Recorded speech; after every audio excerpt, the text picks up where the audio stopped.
आज की बड़ी ब्रेकिंग खबर है कि पैलेस्टीनियन रेजिस्टेंस की वेस्ट बैंक में जेनिन की जो कबातिया इलाका है, जेनिन का जो कबातिया इलाका है, उसमें चीता ब्रिगेड बनी है। जी हां, चीता ब्रिगेड जो चीतों की गर्जना के साथ हमला करती है। उनके नए मास्क हैं और वो आईडीएफ में वो एक तरह से आतंक का माहौल भर देती है। चीतों का आतंक, जी हां, चीतों का आतंक, ये हमास का नया रूप है। और इन्होंने पूरी जो ब्रिगेड बनाई है, क्योंकि ये साइकोलॉजिकल वॉर भी इजराइल के साथ चल रही है। इजराइल हर तरह की चीजें कर रहा है, आपको बता चुके हम। इंटरनेशनल एड वर्कर्स को मार रहा है, लेकिन आज दो जगह जिस तरीके से चीता ब्रिगेड अपने नए अटायर में, बिल्कुल उनके जो यूनिफॉर्म थे, उनके जो कपड़े थे, उसमें नए तरह के मास्क थे, और उन्होंने रात के वक्त, कल रात को, बल्कि आज सुबह जिसको कह ले, उस समय उन्होंने 3 आईडीएफ वाहनों पर छुप के हमला किया। उनका यूनिफॉर्म इस तरीके था कि उसके कवर की वजह से आईडीएफ उनको पहचान नहीं पाया। और एक्चुअली एक आईडीएफ के जो सोल्जर है, वो उसको सच में लगा कि कोई चीता आ गया है, क्योंकि पैंथर की तरह वो लोग चल रहे थे। सोचिए आप, रेजिस्टेंस कितनी मेहनत कर रहा है। देखिए, इसमें कोई केवल रोमांचक बातें नहीं है, इसमें ये भी बातें हैं कि सोच रहा है, सोच इसमें बहुत जाती है। जैसे कोई आप फिल्म भी बनाइए, उस फिल्म को अगर आप रियलिटी में उतारिए तो उसमें वो ज्यादा मुश्किल काम है। मैं तो फिल्म में हूं, बुलेट राजा का राइटर हूं, मैं जानता हूं इस बात को। अभी और भी फिल्में लिख रहा हूं। और इन लोग, और ये जो हमास की जो इनेट क्रिएटिविटी है, ये बड़े बड़े तेल अवीव में बैठे बैठे एयर कंडीशन कमरों में, और वॉशिंगटन में बड़े बड़े एयर कंडीशन कमरों में बैठ के प्लानिंग हो रही है कि राफा में हम ये उखाड़ देंगे, राफा में हम वो कर देंगे। और यूएस और ये इजराइल, उनमें बातचीत चल रही है। अरे, हमें तो अपने इलाहाबाद यूनिवर्सिटी के दिन याद आते, जो हम लोग ऐसे कहते थे कि ये जो लल्लुआ बब्बुआ हैं, ये जो एसी वेसी में रहते हैं, इनके बस की बात नहीं है कि ये चुनाव लड़ सके। जो स्टूडेंट्स यूनियन के इलेक्शन इलाहाबाद यूनिवर्सिटी में होते थे, जिनको लगातार हम लोग जीतते थे, और जो प्रोग्रेसिव फ्लैंक में जीतते थे। इसलिए देखिए, जो चीतों की जो गर्जना एक नई सुनाई पड़ी है, और उनकी जो जिस तरह से वो लोग कूदे हैं, जिस तरह से उन लोगों ने कबातिया के पूरे इलाके को आईडीएफ मुक्त कर दिया है, ये बड़ी घटना है। दूसरी बात, ईरान के ऊपर हमला, ईरान के ऊपर फिर से हमला हुआ है। जो अभी तक इजराइल ने जो दमस्कस में इरानियन काउंसलेट पे हमला किया, उसके बाद क्या हुआ? उसके बाद ईरान की सिस्तान और बलूचिस्तान, जो ईरानी हिस्सा है बलूचिस्तान का, और सिस्तान जो प्रोविंस है, वहां आतंकवादियों ने हमला किया। उनका नाम अल जुल्द नाम है, और वो अमेरिका के लिए काम करते हैं, आतंकवादी। और उन्होंने कई जगह, कई पुलिस स्टेशन पे और मिलिट्री साइट्स में कोऑर्डिनेटेड उन्होंने हमला किया, वहां पर सिस्तान में और बलूचिस्तान में। और उसके बाद क्या हुआ? उसके बाद लगातार लड़ाई चल रही है।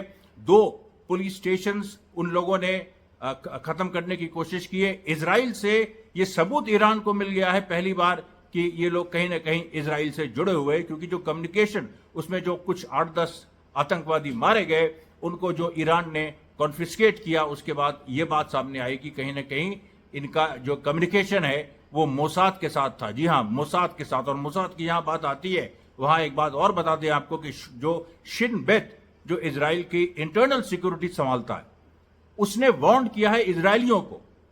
कल क्या हुआ कि जब हमने वीडियो बनाया, उसके बाद इजराइल का जो पार्लियामेंट है, उसमें ये प्रोटेस्टर्स घुस गए। जो एंटी नेतन्याहू प्रोटेस्टर्स हैं, नेतन्याहू का ऑपरेशन चल रहा है, और एंटी नेतन्याहू प्रोटेस्टर्स, नेसेट जो उनका पार्लियामेंट है, उसमें घुस गए। उसका पूरा वीडियो है, उसका हर जगह वीडियो है। जबरदस्त तरीके से वहां पर लड़ाई हुई। और शिन बेत, जो इजराइल की एक तरह से वहां की इंटरनल, जैसे एफबीआई अमेरिका में है, वैसे ही शिन बेत इजराइल में है। तो इजराइल में, माफ कीजिएगा, तो इजराइल में शिन बेत ने वार्निंग इशू की, और शिन बेत ने कहा कि किसी भी हालत में ये चीज टॉलरेट नहीं होगी। ये लेजिटिमेट प्रोटेस्ट के माध्यम से आगे जा रहा है। ये लेजिटिमेट प्रोटेस्ट से आगे जाए, ये बात जारी है। और इसमें जो इजरायली हैं, उनको समझना चाहिए कि इस समय हम लोग वॉर में हैं, और वॉर की स्थिति में उनको देखना चाहिए। लेकिन वहां के लोगों ने, प्रोटेस्टर्स हटे नहीं, बल्कि और ज्यादा उग्र हो गए। और अब जो सीधी बात आ गई है, क्या इजराइल अपने ही लोगों पे गोली चलाएगा?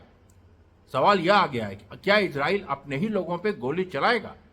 वहां पर जो अरब्स रहते हैं इजराइल में, जो इजरायली सिटीजन्स हैं, वो तो 2ym दर्जे के नागरिक हैं। उनको, मैं आप सच बता रहे हैं, उनको नागरिकता का अधिकार भी नहीं है।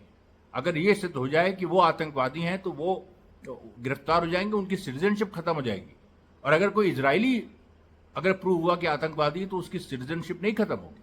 इस तरह का भेदभाव। तो वहां जो जो अरब्स रहते हैं वो तो मान लीजिए उन्होंने भी अपना प्रोटेस्ट शुरू किया है, और ये जो प्रोटेस्टर्स अभी हैं जो होस्टेज रिलीज की बात कर रहे हैं, इन लोगों का कोऑर्डिनेशन जो अरब्स की सबसे बड़ी पार्टी हदाश पार्टी है उससे भी इनका चल रहा है। ये सारी चीजें देखिए। अच्छा, और अभी देखिए और भी घटनाएं लगातार हो रही हैं। फल अरा ये जो शिविर है ट्यूबैस में जो अरा जो रिफ्यूजी कैंप है वहां पर एक बड़ी घटना हुई। वहां पर घटना ये हुई कि पहली बार वहां पर देखिए क्या है कि वो इलाका वेस्ट बैंक का, मैंने कहा कि कुछ वादी नुमा है, उसमें ट्रीज हैं, उसमें इस तरह, तो पेड़ों पे चढ़ के जब आईडीएफ व्हीकल्स ट्यूबस में घुसी और अल फरा कैंप में उन्होंने घुसने की कोशिश की, तो पेड़ों के ऊपर से बैठ के वहां पर फिलिस्तीनी रेजिस्टेंस के फाइटर्स ने गोली चलाई और एक्सप्लोजिव्स, क्योंकि ऊपर से आप देखिए पेड़ पे बैठे हैं, वो नीचे से टैंक घुसने की कोशिश कर रहे हैं या जो सैन्य वाहन है आईडीएफ के वो घुसने की कोशिश कर रहे हैं, तो वो सीधे निशाने पे थे। और जो इम्प्रोवाइज्ड जो एक्सप्लोजिव डिवाइसेज हैं जिनको हम आईईडी कहते हैं, कम से कम छह आईईडी उसमें यूज हुई। एक और बड़ी घटना जेनिन में हुई। देखिए सब वेस्ट बैंक, ये जो चीता ब्रिगेड बनी है ये भी कबातिया में बनी है, जेनिन में एक और जगह जो अल अरूब है वहां पर भी संघर्ष हुआ जबरदस्त। वहां पर एक फिलिस्तीनी लड़ाके को इन लोगों ने पहले आईडीएफ ने मार गिराया, उसके बाद उसके बदले में वहां की जनता सड़क पे आ गई, और जनता ने सड़क पे आके जो माहौल बनाया, उस माहौल में मतलब आप ये सोचिए कि एक मास डेमोन्स्ट्रेशन हो रहा है। उस मास डेमोन्स्ट्रेशन के अंदर लोग कहीं ना कहीं हथियार लिए बैठे हुए हैं। उसके साथ साथ जेनिन में यामून जगह है, जेनिन में यामून, ये तीसरी जगह जेनिन में, जो कबातिया और उसके बाद जो एक और जगह अल अरूब जिसकी बात हुई थी, यहां पर ये तीसरी जगह जहां पर जेनिन में हमले हुए, जहां पर फिलिस्तीनी रेजिस्टेंस ने खुल के मुकाबला किया। उसके बाद जो खबर आती है वो नाब्लुस की आती है, और नाब्लुस में देखिए क्या हुआ कि नाब्लुस में हर तरफ से घिरने के बाद आईडीएफ के फिलिस्तीनी रेजिस्टेंस के 15 लोगों के एक ग्रुप ने यह फैसला किया कि हम वहीं स्टैंड लेंगे, और उसमें वो गोली चलाते रहे। उसमें उनके आसपास 500 कम से कम इजरायली थे, और लगातार गोलियां चल रही थी। वेस्ट बैंक है, ये गाजा नहीं है, फिर आपको बता दें। और वेस्ट बैंक में खुले मैदान में 15 लोगों ने 500 इजरायलियों को कम से कम 6 से 7 घंटा रोक के रखा। इतनी गोलियां चली कि आसपास का माहौल ऐसा हो गया था कि आईडीएफ के ही एक आदमी का कहना था कि हमने इस तरह की फाइट केवल पिक्चरों में देखी है। I have seen such scenes only in Hollywood. ये एक रियलिटी देखिए, यहाँ की बहुत बड़ी रियलिटी है। और जिस बहादुरी से लड़े उसमें देखिए 15 में से 2 केवल शहीद हुए, और आईडीएफ के सोल्जर्स में करीब 11 या तो मारे गए या घायल हुए। उसके बाद आईडीएफ को पीछे हटना पड़ा। अब सोचिए, अब बात आती है हिजबुल्लाह की, क्योंकि आज का दिन बड़ा ही अजीब सा है। आज लगातार जो खबरें आ रही हैं वो रेजिस्टेंस ने जो जवाबी कार्रवाई की। ईरान ने कहा कि हम बदला लेंगे, और इससे ये अगर इजराइल समझता है कि हम पे हमला करने से, दमस्कस में जो काउंसिलेट पे हमला किया उससे इजराइल को फायदा है, तो इजराइल भूल जाए। और आज इजराइल ने आज जिस तरह से ईरान ने जो उनके आतंकवादियों ने जिस तरह से हमला किया, उसको देख के पूरा लग गया कि, और ईरान ने जिस तरह से उनको मार गिराया उसको देख के लग गया कि ईरान हर तरफ से चौकस है। ठीक है, ईरान को आप मिसाइल से मार दीजिए, आपके पास आतंकवादी हैं वो मार दीजिए, लेकिन जो वेस्टर्न ऑब्जर्वर्स कह रहे हैं, ये मैं नहीं कह रहा हूं, केवल वेस्टर्न ऑब्जर्वर्स कह रहे हैं कि Iran will strike at a time of its choosing, जो कि इजराइल को सरप्राइज कर देगा। वो ऐसा मौका ढूंढ रहा है जिसमें इजराइल हक्का बक्का रह जाए, उसको पता ही ना चले कि क्या हो गया है। और ईरान इसकी तैयारी कर रहा है। चारों तरफ उसने जो जाल बिछाया है, उसने कम से कम 11 मोसाद एजेंट्स को वहां पर जो ईरान और अफगानिस्तान का बॉर्डर है वहां से 11 मोसाद एजेंट्स को उसने पकड़ा है। अब आपको मैं बताऊं, इराक ने आज 2, यानी हाइफा पे तो उसने अटैक किया ही था, लेकिन 2 और जो इजरायली छोटे पोर्ट्स हैं, और मैं आपको बताऊं वो सीक्रेट पोर्ट्स हैं, उनके पे कभी हमला ही नहीं हुआ आज तक। लेबनान वॉर जो हुई थी उस समय भी नहीं हुआ था, उसके पहले भी जो मिसाइल्स की लड़ाई, ये फिलिस्तीनी रेजिस्टेंस तक ने वहां नहीं मारा। लेकिन आज इजराइल के 2 सीक्रेट पोर्ट्स पे इराक ने मारा, उसका वीडियो बाकायदा जारी किया। अब आप देखिए, यही बात आती है ना कि जो लोग बहुत अपने को वल्ले खां समझते हैं, उनको ये नहीं समझ में आता कि इजराइल चारों तरफ से घिर चुका है। अब जो ह्यूमैनिटेरियन एड डिजास्टर की जो बात आई कि जो ह्यूमैनिटेरियन एड वर्कर्स को मारा, उसमें इंग्लैंड के लोग थे, ऑस्ट्रेलिया के लोग थे, कनाडा के लोग थे, हर जगह के प्रधानमंत्रियों ने आज वो नेतन्याहू के सर पे कल से वो चढ़े हुए हैं कि कुछ ना कुछ करो। तो नेतन्याहू ने माफी मांगी, चीफ ऑफ इजरायली स्टाफ ने माफी मांगी, लेकिन माफी मांगने से क्या होता है, उन्होंने प्रोब की डिमांड की, इसने प्रोब ऑर्डर की।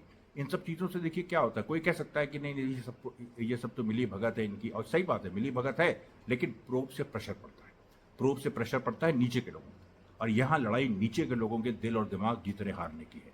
और इजराइल की जो जनता अभी 70-80% सपोर्ट कर रही है गाजा में इन्वेजन, अब इन प्रोटेस्ट के बाद और जिस तरीके से इन्वेस्टिगेशन होगा, उसमें कुछ और लोग निकाले जाएंगे, ये और एक इंटरनेशनल आइसोलेशन इजराइल का बढ़ेगा, तो वहां की जनता भी सोचने को मजबूर हो जाएगी। और मेरा दावा है कि अगर अभी ओपिनियन पोल लिया जाए 1-2 दिनों में इजरायली जनता का नेतन्याहू के बारे में कि भाई इस युद्ध को वो कितना समर्थन करती है, तो 70-80% से वो कहीं ना कहीं 50% आ जाएगा। 50% ये वहां के लोकल जो पोलस्टर्स है हिब्रू के, उन्होंने हमको बताया, ऐसे सर्वेस चल रहे हैं। 50% का मतलब है कि अगर 5% और गिरा तो नेतन्याहू का खेल खत्म। धन्यवाद साथियों, बहुत बहुत धन्यवाद।